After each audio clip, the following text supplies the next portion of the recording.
After your parents say your partner is wrong for you, suddenly everything about the relationship looks suspicious.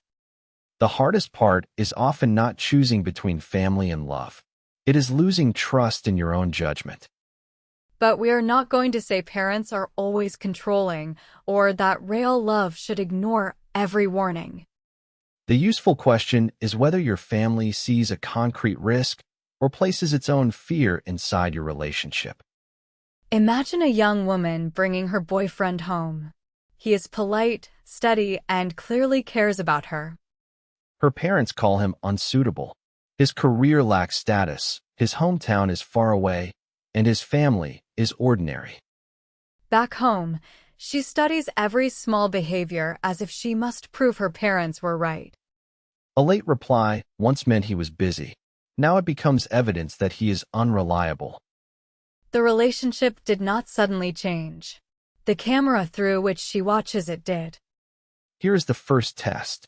Can the concern be connected to observable behavior that can actually be checked?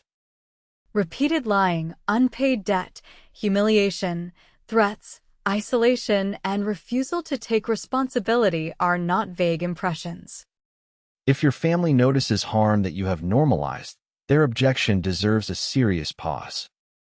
But what if the concern is only a job title, region, family status, or feeling this person is beneath you? Translate every label into a practical question before allowing it to become a verdict. Different incomes may affect spending and responsibility, but lower income does not automatically mean lower character. Families in different cities may create caregiving challenges, but distance does not automatically make a future impossible.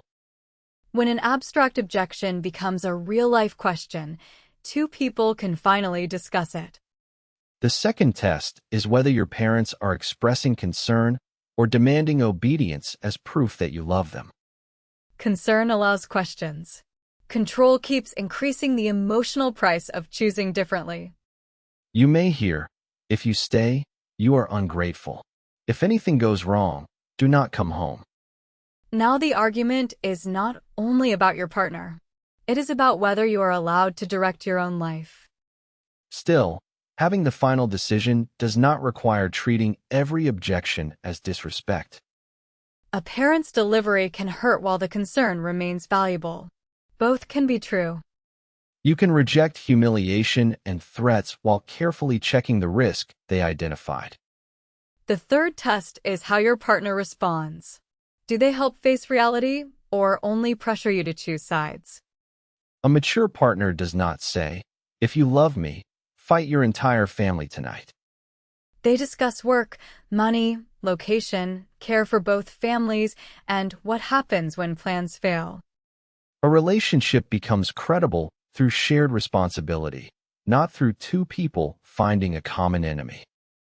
If someone enjoys your rebellion but refuses every practical conversation, that is important information. And if they make parental approval entirely your job, they may be ignoring the pressure you are carrying. So, how do you talk with your family? Do not begin with, "Will you allow me to stay with this person?" Ask three narrower questions. What behavior worries you? What evidence supports it? And what should I verify? If the answer is only, "We know people," ask for one real situation rather than another prediction. You are not putting your parents on trial. You are turning fear into information that can be tested. Then bring the issue back to your relationship without opening with, "My parents think you are a failure." Try saying, "They raised concerns about our careers and location, and we have not discussed those plans clearly." Can we each describe the next 2 years and identify which differences are genuinely difficult to solve? Now you are not testing whether your partner can pass a family interview. You are testing whether you can make decisions together. Why can one sentence from your parents make you distrust your own experience? Some people received approval only when they made the correct choice, so adulthood still feels like waiting for a parental stamp. Disagreement then feels like proof that you are immature, naive, and incapable of protecting yourself. Others move in the opposite direction. The more parents object, the more intensely they defend the relationship. But obedience and rebellion can both remain organized around a parent's reaction. Autonomy begins when you can hear advice, gather facts, admit risk, and still make a decision that belongs to you. It also means accepting responsibility without crediting every happy outcome to yourself or blaming every injury on your family.